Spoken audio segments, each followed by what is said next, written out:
Welcome to Our Home, Your Holiday. I'm your host, Yentolu. If you're wondering why we're filming at the Renaissance Marketplace today, you will have to wait until the end of the show to see. Let's get started with our first story. Aruba is overwhelmed with stray dogs on the island. There are 7 foundations trying to alleviate this problem. Luna Foundation is one of them, and they say education is key. What our island needs to understand is puppies are cute, but there are only so many puppies you can handle. You can't have your mama dog having puppies every 6 months and then you get rid of them by tossing them somewhere in the mundi. We believe in education, spay and neuter. We educate, we go to the schools, we go into the neighborhoods, and we're trying to teach our locals, starting from small to the elderly, on basic stuff, how to take care of their pet. It doesn't just have to be dog. And we're hoping then to break the cycle of abuse. The island is striving towards the goal of eliminating stray dogs and animals off the streets. One way to go about this is to change an old mentality when it comes to animal care. I love this island. Well, I consider myself local, but I'm not. I'm Dutch. But I see that, and I say my island can do better. Many people label it as we're an island that we don't know how to take care of our animals. Yes, we do. But it's a cycle that comes from the older generation. Tying up a dog, 50 years ago they were doing that. It's not something that you can change in one shot. Educate. I believe in education. I believe if the more they see me, the more they hear me, the power of repeating. I keep repeating myself. Somewhere it's going to stay hanging. Oh, wait, Zoe said don't tie it up this way. Or, oh, wait, we can call Luna Foundation to help with something. And the change will come. Learning how to care for animals before becoming pet owners will help the current situation in Aruba. Since the island has so many repeat visitors, there are families who have been coming here for generations. I spoke with someone who's been visiting the island for 35 years. His first trip was with his parents when he was just 4 years old. Now he's a father of 2, and he's keeping the tradition alive by coming to the island every year with them. Take a look. Roderick is from the Netherlands. He comes annually to Aruba with his wife and 2 sons. Roderick's first trip dates back to 35 years ago when he was a small boy himself. The fact that he can give similar childhood memories to his kids now means the world to him. First time I came here, I was about 4 years old. Can you talk about how nice it is? Because these are your boys, right? Yeah. So can you talk about how nice it is that you were here when you were a little boy and now you get to bring your sons here? Yeah, it's great. It's undescribable. When we come here and they jump out of the plane, they're jumping around from happiness. They're so happy to come back every time. So it's lovely to see. Yeah. The island being able to accommodate Roderick and his family in their own language makes it feel more like home. As Dutch people, it's very easy coming here that you can speak your own language. It's very comfortable for us. Yeah. We speak English and a little bit Papiamento, still learning, but. Besides for tradition and the family memories that he can relive, there are many other factors that draws Roderick to return to Aruba year after year. I think the beach on Aruba is the best beach in the world. There's no beach like Aruba has the beach here. It's in a combination with the weather.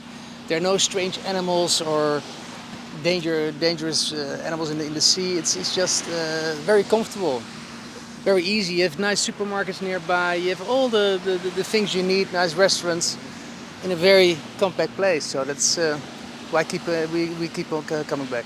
So what about next year? Roderick is still very pleased with his trips to this island after all this time. Yeah. Wow, once a year for 35 years. Yeah. Okay, that's a lot. And still very happy every time coming back. If you're looking for luxury, look no further. Gandleman carries some of the world's finest and most exclusive brands. The family story dates back to 1931. The first Gandleman store opened in Aruba in 1981.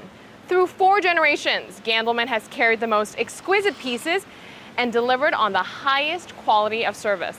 Let's head inside to learn more about the family business. Gandleman is known for exclusivity and luxury. This family business has been developing long-standing relationships and trust with its buyers for close to a century now. It's not only the customer, it's also the team members. Gary Rodriguez has been a passionate sales associate at Gandelman for a decade. After so many years, he still cherishes every moment. My favorite part is, of course, the company itself. I'm not here 10 years just to be here.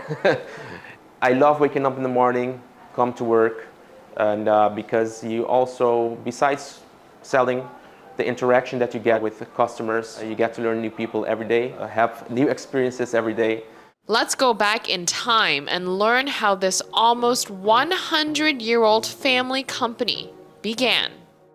The Gandelman story goes all the way back to 1931, when a dry cleaning business in Curacao was established by Berta and Gerson Becker. The entrepreneurial mindset ran in the family as their daughter Fania opened up a high-end clothing retail store in the 1940s. During the 1950s, Brazilian jeweler H. Stern visited Curacao and met Fania and her husband Morris Gandelman.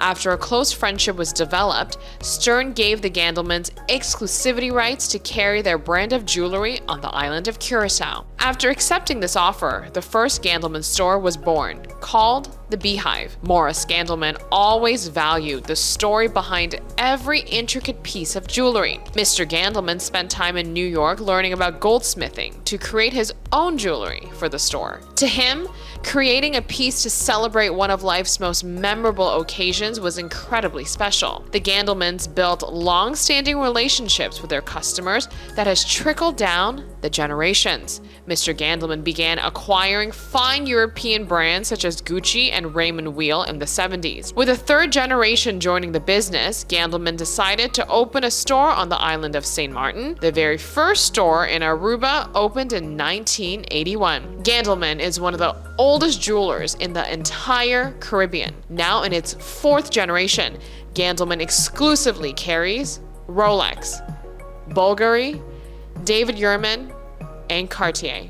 Gandelman has an extraordinary background in the fine jewelry business. Those on the front lines representing the brands and interacting with customers at the store are enthusiastic about everything that Gandelman stands for. My favorite part of being with Gandelman, wow, there are so many, but it's being unique around for the brands you sell, and it's only you knowing about it. You're going to another jewelry, David Yurman, what's that? You know, we know our product, the trainings, and we are the only one selling the brands we sell. Our company also owns the Cartier boutique. I mean, you know, it's just like there is nowhere else you would find these brands and people knowledgeable and excited about their brands, our brands.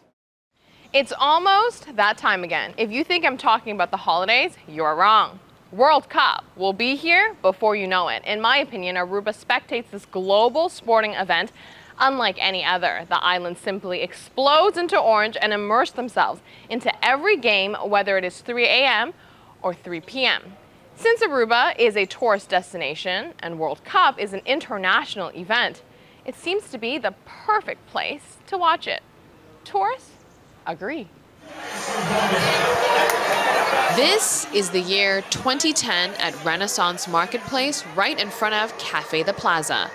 Aruba used to be a Dutch colony, and with the tremendous amount of Dutch influence on the island, orange is by far the dominant color fans will sport. You can feel everyone's anticipation and excitement during the game, and once a goal is scored, saying the crowd goes wild is the understatement of the century. Let's fast forward to the next round of World Cup. This is the year 2014. The location is the same. We are still at the Renaissance Marketplace right in front of Café the Plaza. Is the energy and excitement the same, you ask? Well, see for yourself.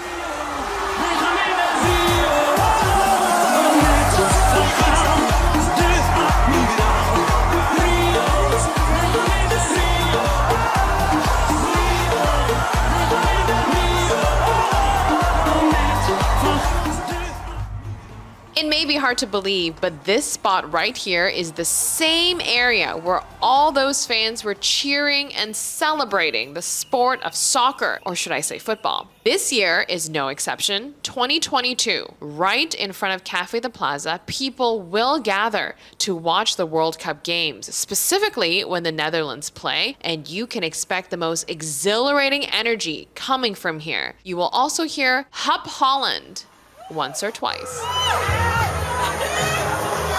World Cup is an international sensation. Everyone has their own team that they cheer for and their own way of watching it. But it seems like when it comes to watching the games in Aruba, tourists are definitely interested and may even hop on the orange train. So World Cup is in Qatar this year. It's a great event where all the countries come together to celebrate and be united about one reason, soccer. Yes, it is interesting. Aruba is a place where a lot of people from around the world come together, so it will be a nice environment to be in, especially if everything is orange and people is like enthusiastic about soccer, so it will be very interesting to be here. Yeah, absolutely. Yes, I would love to come and check it out. It would be something we would do. For sure. On vacation, we're out and on the move, you know, and everybody And we wanna here in see the Aruba culture. has been just Great. awesome. Great. It has been very friendly. It really is one happy island. I'll be definitely a local for today. I think it's the most interesting thing to be part of, or try to be as one day part of the culture, and I would definitely be like as orange as I can. So yeah, definitely, that would be very nice. It will be really nice, like I say, come to experience watching the World Cup, because I'm assuming there's going to be people from all over the world too, and everybody will be rooting for their own team, their own country. It will be something really nice to do. By all means, I definitely would check it out if it came to the island of Aruba. It would just add to the excitement of the trip. I think it's just warm. I think that's like the word that comes to my mind. It's how warm can it be that everybody joins together to be as local as they can and orange as they can. I think that's very fun. So yeah, that would be very interesting. It's clear that all visitors would love to see how Aruba watches the World Cup. But let's face it, the level of intensity for the sport is different for everyone. Who are they rooting for and how into it are they? Well, I watch every time that the World Cup, counts every 4 years. Too bad that my country only went to the World Cup in '94, but every World Cup we root for Argentina or Brazil. Whichever South America team is going to the finals most of the time. They're very passionate. I mean, like the day and world stops when it comes to football. So I think that's very exciting for us. Even if we're not going this year, but still it's like all the environment of all Latin America, it's so cool, and it's all supporting like one cause, even if we're not going. So I think that's very exciting. It brings us all together. Yeah. Even if we're, as Colombia, are not going, we're all supporting all Latin America. Definitely. So that's nice. Yeah. It's the main sport in South America, soccer, and really like watching a live soccer game is like big event for us, especially like a national team. Every country got the different teams, but when the national team plays, it's just it's a big event over there. I'm not a big soccer fan. I think it was just part of growing up. I probably played every game imaginable, but soccer was not something that was in my era of when I was younger as a youth playing. So we're from Colombia. Colombia is not in the World Cup, but we support Latin America countries. We used to live in Ecuador, so we support Ecuador this World Cup as well. And just the whole continent we're supporting. So all countries from Latin America we support. When it comes to encouraging words for Aruba's orange flair, our new friends had this to say. I mean, good luck. I hope you all win. We'll be as orange as we can from Colombia. Like I said, we root for South American teams. I'm sorry. Go get them. I do think it's great that visitors want to catch a game in our home during their holiday. Clearly, some see the orange atmosphere as part of its local charm. Make sure if you're looking for a place to catch the games that the Renaissance Marketplace, also known as the World Cup Square, is on your list of locations. If you want to feel the energy, the passion, and the enthusiasm as you saw in the story. Thank you so much for watching today. I hope you enjoyed the show. We'll see you next time.